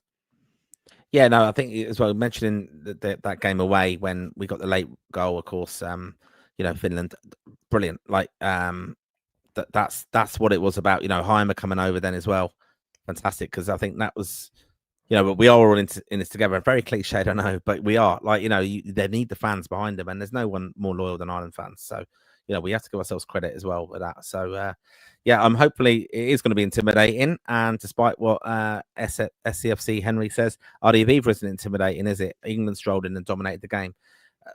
Well, it was we dominated the game until that rat scored. We were dominating the game. Remember, Malumbi got stuck. Until that rat scored. Yeah, we were. But then, and then it just went all tits up. But yeah, then it did go a bit wrong. Yeah. Graham Farrell, come on, you boys in green. I'll be watching for Edinburgh. Fucking buzzing for tomorrow. Up the lads. I'm not exactly confident, but I'm thinking we can get a result. Thanks, Graham, again for your support of the show. Day 52. I shouldn't be slagging you, Martin, on the eve of such a big occasion. Yeah, good job. I don't take these things to heart. DM, if we can start fast, the atmosphere will be electric. That is a massive point. We have to start quick, but controlled. Control the emotions as well. You know, Malumbi used to always worry me a little bit, but you know, I don't think we need a kind of Roy Keane welcome to Dublin like Overmars. I don't think there's enough of anyone of massive threat that's needed. I think that's needed for the Portugal game, to be honest. But you know, you can't get away with that. Don't worry, you you can't get get it. Yeah, you get can. away You with can. You can get a it reducer to a early on. Of course certain. you can. No, it depends on what Early on, level of first it. minute you can. Of course you can. Look at you. Look, you see, you get away with it in the first minute. Roy Keane, genius that he did that. Graham Farrell, watched the 21s yesterday. Christ, you made hard work of it, but we got there. Yeah, we did. Fantastic. And if you want to know how the under 21s got on, and off our post-match review of that game, very good insight again, of course, from Connor. We wouldn't expect anything less off Rep Tracker himself. So make sure you're going back and have a listen to that. Harrison D, enough of these promotional videos. We've seen them for years. Just win the games. Well, there's one promotional video, Harrison, that we didn't see from Wembley, and I'd love to see that. But they were never going to. They were never going to. That was just for players only, was it not? Yeah, I know, but still, I want to see. Oh that. yeah, I'd say it was class. I would say it was class. Oh yeah. Who was it? Was the players were giving out about it? Who was giving out about it? It was a little bit of it was kind of lockdown, wasn't it? And it was more about I think a bit of backroom staff kind of rumors and things like that. They weren't happy with it. It was very, I think, anti-English in sentiment a little bit. But you know, we've had some stuff over the past. I mean, look, we'll give a shout out quickly to Raw Plus, which is our channel where you can give us extra support if you want to get extra content. We do Raw Retro on that, me and Dave, and that's looking back at past episodes of, you know, games and things like that, or historic moments in Irish football. But I'm sure one of the Dave, it's a shame he's not on tonight, but he's too lazy to be on it in preparation, of course, for the game. But no, there was a game, England Ireland game shown in Ireland, obviously, but the whole pre-match promo was all very going on about like the history of Anglo-Irish relations, let's just say. So yeah, very interesting. But actually, Dave, but I think that's what this was kind of based on at that time, a little bit. Yeah, but actually, yeah, it'd be great to see. But actually, Dave actually uploaded Que Sera Sera, the documentary of Euro Idiot, on the channel, on for Roar Plus members. Obviously, if it would get taken down if it was just on the normal channel. So Dave has been cheeky with it and put it in Roar Plus. So if anyone wants to watch that back or has never seen it, Dave actually showed it to me before in person, and it was really good. So it's a class, yeah. Actually, Harrison's going on about these promotional videos. When have we ever had a promotional video by a manager building up? Kenny's, I don't remember Kenny ever doing that. Maybe Nick done it, but I think Harrison. Calm down, Harrison. Here, man. Calm down. We've not done this, so no. Graham Farrell. Any reason why Louis Barry wasn't picked? No, he just went. He probably other options are probably more in form. Yeah. Okay. Dave 52. Here's a prediction: 1-0. Jacob Bryan header, hanging on for dear life for the last 10 minutes. You know, I think although we want Ireland to play football and be more, I want us to be real, you know, attacking in this, you know, and get our creative players. Like if it's Finn Azaz, Mikey Johnson, Casey McAteer, I want our attacking players to be, we want to be dominating and playing in their half, is my view, not just keeping the ball for the sake of it. And we have enough attacking threat, I think, and go at them a little bit like we did with Scotland. I know that's a long time ago now, but Obafemi's incredible goal that night. But we could have been 2-0 down in that game. But, you know, if we play, I know it's a cliche, but again, if you play in their half and you're a threat in there and you're just dominating, chances will come with the creativity we have. We don't need to be knocking it about just for the sake of it and keeping possession and try and stop. There's no crowd to quieten. That's what you do in an away game. You keep the ball then. That's what you do. You earn the right to play. You get your way into the game. We've got to go at these with controlled kind of approach to this and just trust that our attacking players are going to do well, and we've got it really covered at the back. And I think that's what we're going to have. But set pieces are equally important, and we've got to make them count. We've been a bit poor with them, haven't we, Connor? I think in the past, reliant on Robbie Brady. So, you know, we've got so much height in there. Collins and, of course, Jacob Bryan. And I'm hoping that, you know, they might have an influence tomorrow, of course. Aaron Gubbins. Well, lads, great to listen to you as always. Off to the big scope tomorrow. 3.5 hour bus journey from Clare to Dublin. Can't wait. Nervous. Scotland and Denmark are so close. Nothing between them. Aaron, great to hear from you. Safe trip up to Dublin. Hopefully we'll catch up with you at some stage in Slattery's for the match. But yeah, safe journey and yeah, enjoy the match. And thanks for your support, of course. Darryl O'Connor, what concerns me is we could have a Stormer tomorrow and win, then struggle away to Armenia. Yes, I made that point earlier. We always find it hard to win consecutively or have some sort of consistency. Hopefully that will change. Yeah, I mean 6 points would be absolutely what a position to be in. You know, and that's what, you know, I'm getting the confidence from the camp, but it's very difficult to do. You know, home and away. Let's just do the one game at a time. But I do think it helps. So the fact we lost there a couple of years ago, it kind of, a lot of them players will remember that and how terrible that was. It'll kind of have that little thing. We can't take them for granted. Yeah, that's the thing as well. Yeah, you know, I think they will respect them. Aaron Governor, Scotland have no goal for it up top. Dykes and Adams are shite. We all be in live tomorrow, the three of you. We'll be in Dublin tomorrow, and the pre-match will be. No, we won't be. We won't. Not the three of us won't be live. It'll just be myself. No, and Dave. Just you and Dave. And then after the match as well. Yeah, but I'll be around, looking after Connor, and and we'll be meeting up afterwards, of course, as well. So, looking forward to it. Tony in LA, my team is unchanged. Kelleher, Doherty, Collins, O'Shea, Manning, Cullen. He's got Boss and Llewellyn there. Casey McAteer, Ferguson, Azaz, and Schmodix, very attacking. 3-0 to Ireland after an early goal gets us going. Yeah, well, geez, I'll take that all day. DM, could Festi play left wing back? He's not in the squad, but he could. Yeah. Michael Mahoney, heading up from Waterford, staying in Sandy Mount Hotel. Hope to get Slattery's for a few. 2-1 Ireland, I think. Yeah, Michael, come along and see us. You're around the corner from us in Slattery's there, in the Sandy Mount. And safe trip up from Waterford. Tony in LA, I think the power and touch Lowell can add from the middle is too big to ignore. And then Foz says Lowell would be so left field. He can't see it. This is our biggest game of the campaign. Heimer Halgrimson will go with a no risk setup. GMC Ireland says Jake must start. Harrison D, no chance Lowell starts. And then Tony says, probably, that's just my team. Ed M, Kelleher, this is his team.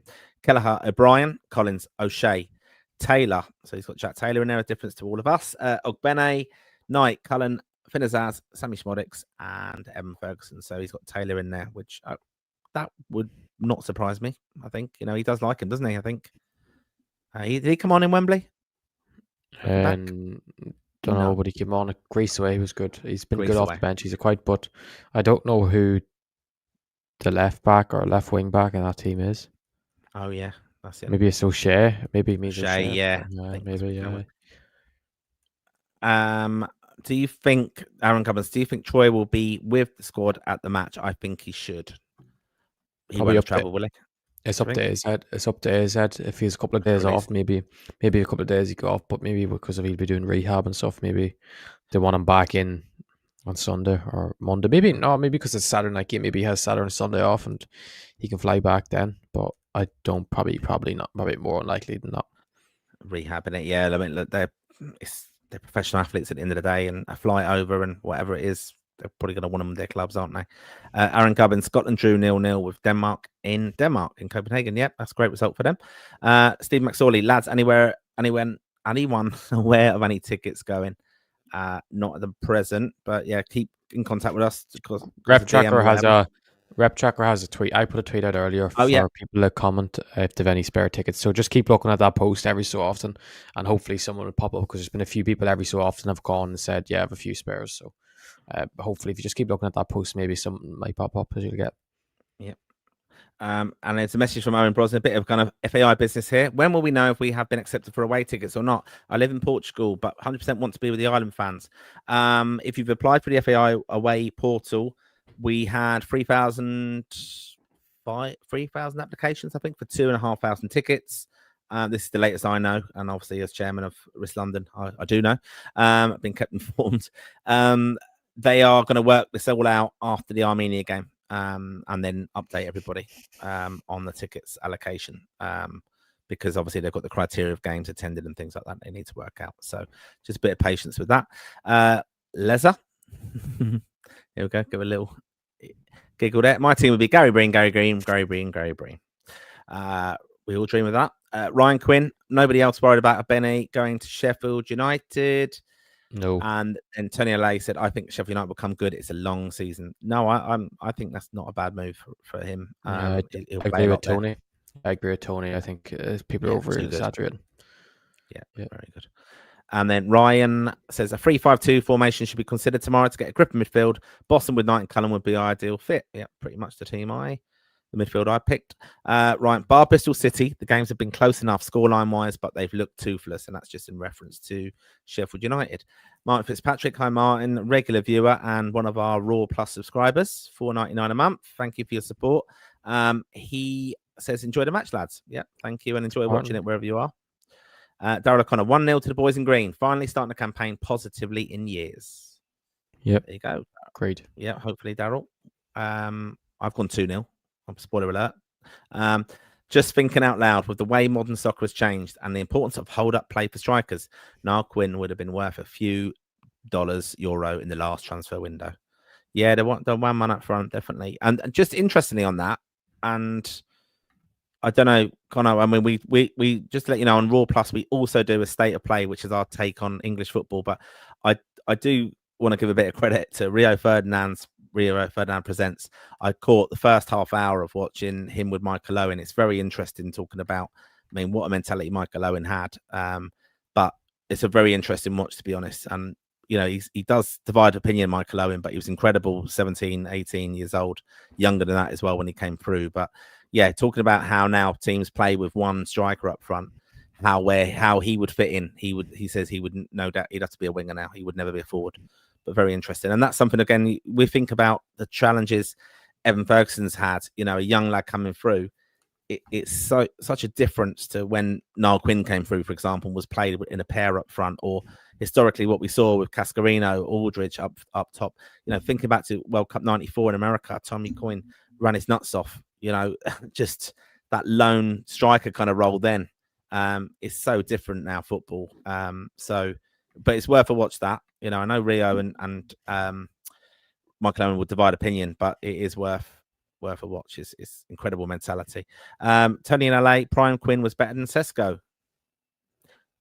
Yeah, great touch, wasn't it? But Niall Quinn, what a fantastic player. Him and Phillips, what a partnership. Hopefully there's a beauty in Manning, meaning a free kick, I assume. And that is my worry about them, though. You know, these two lads have both scored fantastic free kicks over the last weekend and going into this game now. But set pieces again for Ireland will be key. Yeah, that was some atmosphere before the England game. It was great to be there. Unfortunately, that's as good as it got. Very timid performance. Here comes Keith Morrell, again, a Raw Plus subscriber. Thanks for your support. Mentally is huge. Mentality, I'd say. Mentality, yeah. Yes, sorry, yeah. Nick Han, Irish midfield, whatever combination looks the weakest part of the team in comparison to the Hungarian players. They have a lot of European club football experience, most of the players being lower Premier League. Or wherever else, Championship as well. Hugo Brooks, I have a weird question. Did the Irish players all stay in a hotel together during the camp, or did they stay with their families or their own houses? I can answer this, Connor. No, they are all in. Once they're in camp, they're basically, in camp. They're in training. They're in the same hotel, lovely hotel in Dublin, and then they travel to the training centre at Abbottstown, isn't it? Yeah, and they obviously went to the Aviva Stadium as well as part of it. Yeah, a lot of the time they're doing, you know, rehab kind of work, massages, things like that. Obviously, team meals, tactic stuff as well. And they're allowed outdoor. They're allowed. They are allowed out. Yeah, they go out. They have free time as well. They run into. You can go into town, wouldn't they, and stuff like that. Yeah, see, a few of them went to golf. Yes, I think Kelleher, Jack Taylor. Did they play golf? Yeah, some of them went to the Irish Open. Oh, the Irish Open. Yeah, they do get time. Yeah, a few of them went up to that. It's up the north, isn't it? I actually don't know where exactly it is, but a few of them went up to that. So yeah, they get as a footballer's life, like they do a lot, as in always train in the morning, and then they have a lot of time to kill in the afternoon to the evening. So yeah, one of my favorite stories about Seamus Coleman, who is lovely, absolute gentleman, and I'm lucky I've met him a few times, had conversations with him in a team hotel and stuff. But you know, in downtime, like, you know, chilling out around the hotel. And they have they do get time off, of course, but you know, then they will have to they get an itinerary, basically. That's the life of a footballer. But he was chilling out, and they have drivers for the team who are, you know, designated Nissan cars as one of the FAI sponsors, and they are just sitting around the hotel as well. And the players can ask them to, can you bring me here? A lot of them go shopping, or they might go to Grafton Street, or they might just go off somewhere. But I was chatting to Seamus Coleman, and then the driver then come over and said to him, "Are you ready to go now?" And I said, "Oh, where are you off to?" And he went, "I'm just going to the zoo, going for a walk around the zoo," which I thought was pretty cool. It's very Seamus Coleman for me, but yeah, they get a lot of downtime in it. You know, it's not just constantly slogging and training stuff. A lot of them go and do their own, you know, little sessions, and you know, have a swim or sauna and things like that. So, but they do have an itinerary. They have to be there at lunch and they have to be there at times for meals and meetings and stuff. Very funny story as well. Towards the end of his career, what's his name? Why has he gone blank out my head? What's he play? Jeff Hendrick. Yep, sprinted through the hotel, slept in the afternoon. Slept in. You must have been staying there, were you? My sister was. She told me that. Oh. I came in that afternoon. So yeah, hopefully that answers your question, Hugo. Aaron Gubbins, are you staying in the same place, Connor and Dave, for Armenia? Yeah, but not the same room. We're just in the same hotel. We giggle about that. Oh, so funny. Baylor, reality is we play 80 minutes on the back foot and then a magic moment from Didsy slotting home at 1. Please. Listen, the new King Boston. Tony in LA, I really hope you're not 1-0 up and hanging on with a few minutes left. I'll have a heart attack. Same, but if it gets us 3, if we hang on and we get the 3 points, I would be so happy. I'm going to tell this story now. I went to you might understand this, and maybe League of Ireland fans will understand this. So in the National League South, where I go and watch Enfield Town a lot with Kean. So we went down to Tonbridge the other day, and Enfield Town hadn't won a league game all season. Difficult league, lots of challenges and stuff, but they were playing Tonbridge away.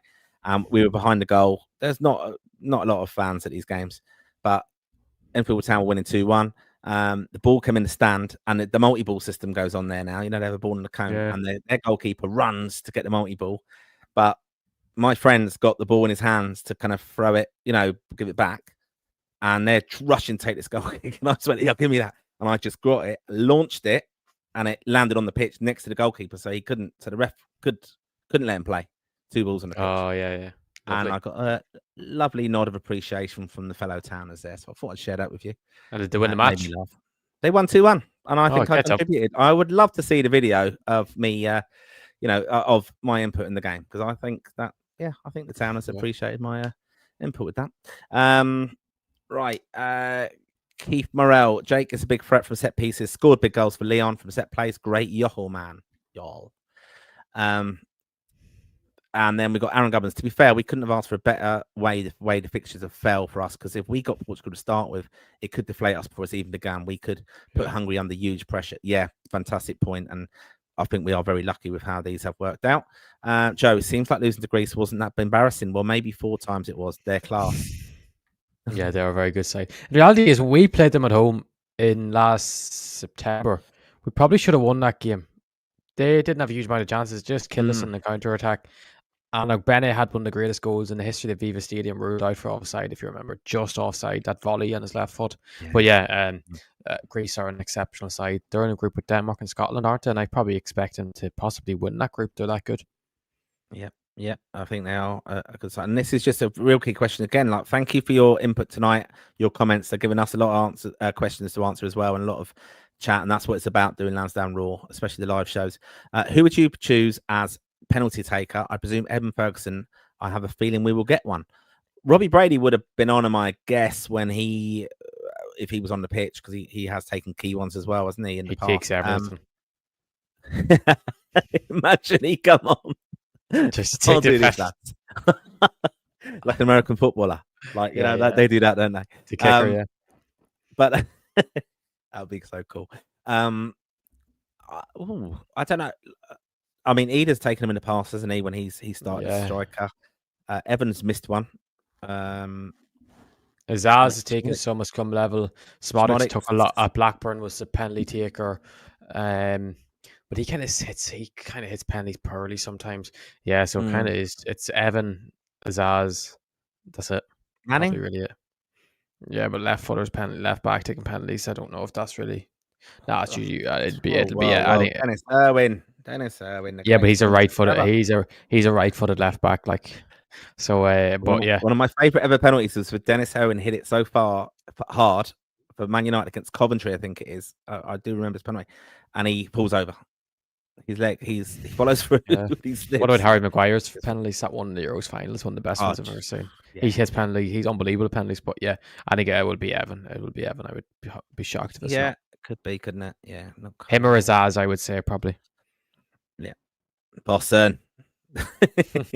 No, I think it will be. Yeah, I think Azaz may. And he is, and if it is Evan, he has to make up for his miss against Belgium. Yeah, exactly. Yeah, Yep. yeah. Here we go to a 2025 Bronx Bombers. Should players get more preparation time with their national team when it is the World Cup qualifier? Since the World Cup is the most meaningful for a player. I understand, but it's just they don't pay the wages. It's the problem. If you don't pay the wages, you're not going to get that much of a say. Yep. Okay. Aaron Gubbins, predict your player of the match, lads, and goal scorers. Well, let me just have a look at the following. Let me just have a look at. We'll come back to that one. Yeah, that'll be the thing we'll finish on, right? Yeah. Thanks for that. Great question. Brilliant questions, Aaron. Fantastic. Thanks for getting involved and posing us a few challenges. Garrett McGann, quick rules question. Subs can only be made in 3 sequences, right? As in the 5 subs can't be made at different individual times. Must be at least 1 double sub. Spot on. Yeah, unless there's a head injury or something like that. Or halftime. You can like halftime doesn't count towards that. It's only when it's actual stoppages in play. I don't know whether if a referee is interested. I think maybe I don't know if a referee stopped it for like a head injury and then you bring them on in that stoppage of play. I don't know if that makes a difference, but definitely like halftime you could technically say it's 4 sequences you have if you use halftime if you need to make a sub then. And I've got another question for you then. Is VAR involved? Must be. Yeah, it has to be. Sure. It was involved in Nations League against Armenia. Yeah, but you remember years ago when what wasn't involved? Remember when Ronaldo walked off the pitch and it wasn't involved? There was that Nations League. Against who? Remember he scored a goal, didn't he? He scored a goal and it was disallowed last minute or something, and then VAR or something. Do you remember that? And he started going like kicking off. Do you remember that? Yeah, I do.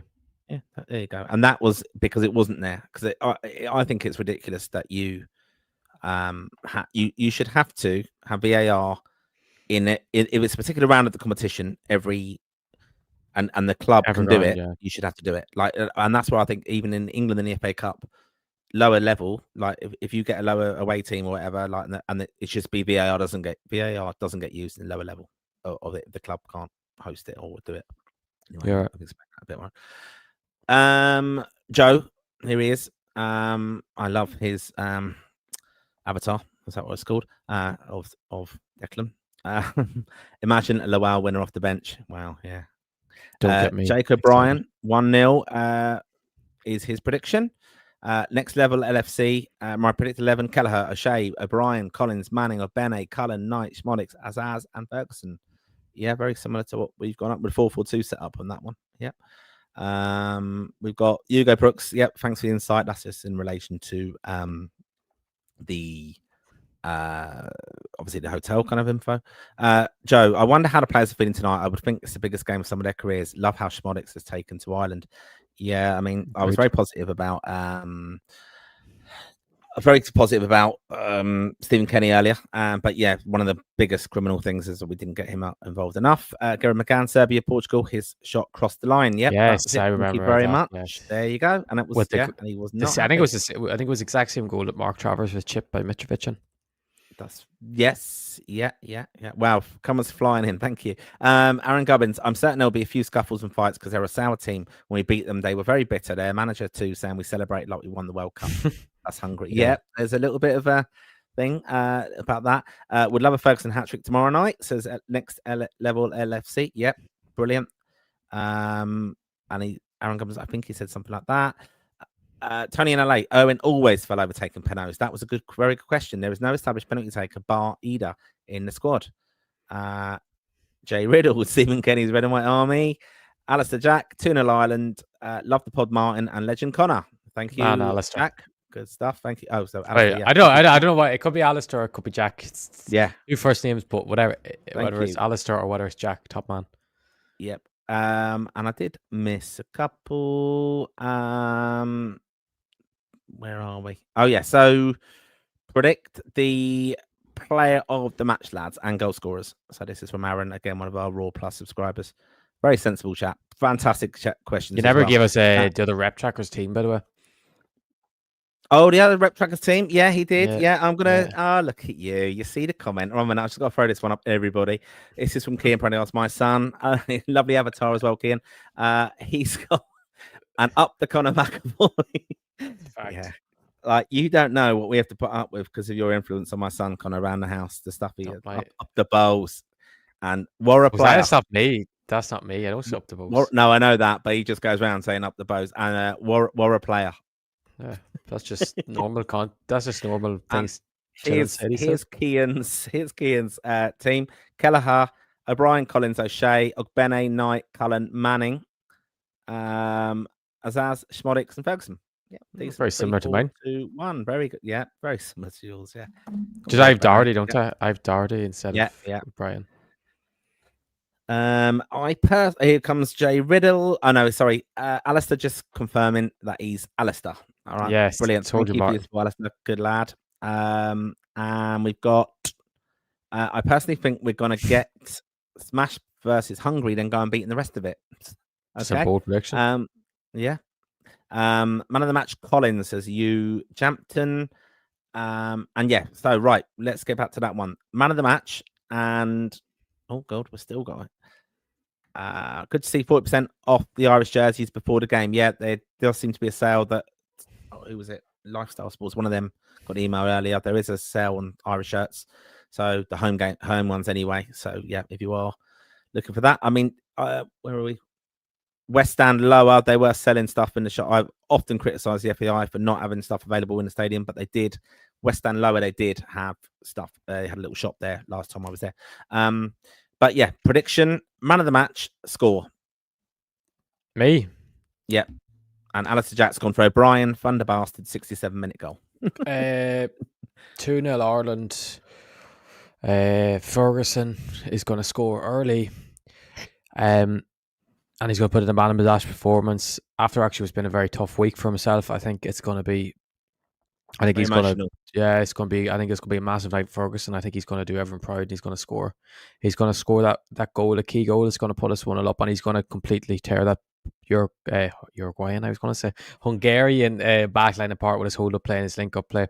And then I do think whether it is Smodix or Mikey Johnston coming off the bench, one of them's going to get that key goal. First, has Johnson scored a competitive goal for Ireland? Has he scored for Ireland? I can't even remember. He did score in Gibraltar, didn't he? I think. Did he score in Gibraltar? Yeah, maybe. Yeah, but game. Again, the game that actually matters. This is going to be his key goal. Himself or Smodix, whoever comes off is going to get a goal on the counter attack late on. 2-0 Ireland. A man of the match is going to be Evan Ferguson. We both went 2-0. I'm going to go with, I think Evan Ferguson will score. I don't know if he'll get the first. So I'm going to go with, I'm going to have a bet on it. If Chio starts, I'll go Chio. But you know what? No, I'm going to go first goal Ferguson like you. I think it could be amazing. And I think, I always think back to do you remember when he was in the, during the national anthem and he came out his first competitive game, I think when he was starting, and he went wow at the end of the national anthem. That's what Boston's going to feel tomorrow if he starts as well. I mean, he'll feel that from the bench, of course. And I just want us to be really, really positive with this, because I think it's a massive opportunity for us to get to this World Cup. And everyone I know is saying to me, "Oh, how are you going to go?" And I go, "Well, I'm going to go." Yeah, Michael Johnson did score in that 4-0 win away to Gibraltar. Evan Ferguson got the first goal there. Matt Doherty scored. Callum Robinson scored. Yeah, I remember Callum Robinson. Yeah. So here we go. Sorry, a couple more comments just coming in. Argentina have always been my second favorite team for years. Had to follow them for every World Cup because unfortunately we weren't there. Do you think that was Messi's last game in Argentina? They played tonight, no? Played last night. He scored last night. Yeah. It was definitely his. His last game in Argentina anyway. But yeah, I'd say it's still bit the World Cup, just the last one in Argentina. Keith Morrell, come on, you boys in green to fuck. Well said. Brilliant. And John O'Neill, are specific player jerseys names and number on the back popular in Ireland? If so, which is the most? Which is the player the supporters want the most?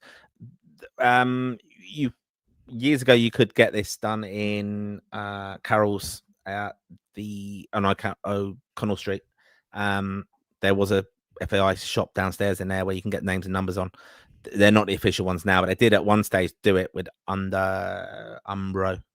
Yeah, it was Umbro, and but that's back in 2003. They don't do it anymore now. So yeah, that is just something. Yeah, and popular players. There wasn't demand for a long time. There was no superstar. I guarantee you, if Evan Ferguson goes on and plays for Man United or Liverpool or something, becomes a global superstar, the 100% that'll come back because it would sell. Yeah. It's a bit like I don't. It's something they should be doing now. Yeah, it should be doing. It's like Messi, or I know Messi's different level to any player ever really other than Ronaldo, but like how many players you see people walk around with a Messi 10 Argentina jersey on, so you'd see that with Ferguson in some context. It becomes a global superstar. And if you see behind me, I've got a Troy Parrott. That's a match worn shirt from match issue worn from Luxembourg away, and that's got the little island badge on it. And that's obviously official, but they're class and difficult to get. That's all I'm saying. Do you agree that New Balance did the best Ireland jersey ever? The green and gold is beautiful. I own one. Really nice. I like the gold writing on it. It was nice, that rich green as well. It was a nice shirt, to be fair. And that was around the time of lockdown, wasn't it? I think New Balance we were in. And they were nice. And also the passing of Jack Charlton, I remember, because they put out. They stole my idea, basically. I said, put them under. They should have a shirt here. We put them under pressure, and then they brought it out. But anyway, I can't talk about my former arguments with not the FAI, some of the distributors. Anyway, here we go. Theresa Marie Moyles, 2-1 to Ireland. Good stuff. Well done. A good prediction. Let's hope there's no red cards, says Aaron. Would take one for Hungary. Best Ireland tops is Alistair Jack, the 1994 World Cup top home. And yeah, so we were there. We were talking about player of the match. I think Evan Ferguson will get the first goal. I think I said to Chiedozie, I think it'd be really fitting if Evan got man of the match. But I think it will be Chiedozie. There you go. Mike, he'll assist Evan. I love Chiedozie. What a legend. Yeah, what a guy. Yeah, brilliant. Thank you for your views tonight and support and all your questions. That's one of the most interactive pods we've had shows we've had a long time. You can get the audio version of this as well if you are listening to the game. If you're heading up to the game, make sure you subscribe. Follow us on Spotify as well. Like and subscribe. Give us a positive 5-star review as well. Really helps us, the algorithms and all that nonsense with social media. Make sure you follow us on also all our social media platforms. That's at @LRaw_pod on X. Follow Connor at Rep Tracker. Follow Dave's page, Lansdowne Road on Facebook. Loads of interaction on there. I thought you were going to say Dave's fake page. We'll have loads of interaction. Tomorrow's a busy day. We've got to get to bed now. Separately, of course, because Ireland are playing in our first World Cup qualifier tomorrow against Hungary. Can't wait. 7:45 kickoff. Make sure you've subscribed to this show. You'll get notifications of when the lads are going live. We're going to have a lot of content on our social media, outside Slattery's, meeting you, the Raw faithful, before the game. We can't wait to be part of this tomorrow. And we're really, really looking forward to Ireland getting the first 3 points of the campaign and really kickstarting. Again, thank you for your interaction. We're still getting loads of messages coming through. Have you found any Armenian for the game?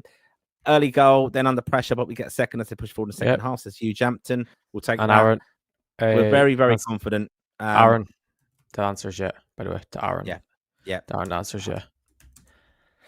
And so we're looking forward to seeing you tomorrow. All the best, safe travels if you're heading up to Dublin, of course, or you're flying over. We know a lot of you who follow the show are flying over. We've got we've got supporters of Ireland who travel over from America for home games, which is incredible. We're looking forward to meeting you outside Slattery's tomorrow, or inside Slattery's, even better. And we just hope the pre-match atmosphere is going to be electric tomorrow. And once we're in that stadium, let's make it really, really loud and intimidating. Let's support the boys in green. Whatever's happening, it may be second half. It might be a last-minute winner. Let's just get those 3 points on the board. It doesn't matter how we play. Stay positive behind the lads and catch Connor and Dave inside the stadium live just before kickoff, about 7 o'clock, 6:45 with the live show. As soon as the breaking news comes in of the team being announced, that's where you get involved. Give us your feedback. Could be 6:30 actually. 6:30 could be. Yeah. Okay. Yeah. Well, Dave might be going early because he wants another coffee before kickoff. But yeah, we really appreciate your support. do check out all our socials. Do check out the channel. All the show notes in here as well. You can subscribe to Raw Plus, which is where you get extra content for $4.99 a month. We really appreciate your support of that as well. It's fantastic. It's helping the channel grow. And we're appreciative, of course, of our new partner, Slatterys, the Beggar's Brush. We're going to have pre-match pints there tomorrow. So make sure, if you're in Dublin before the game, pop up to see us before we head into the ground. And come on, you boys in green. Have a fantastic day at the match. And hopefully we'll see a lot of you there tomorrow. Good luck.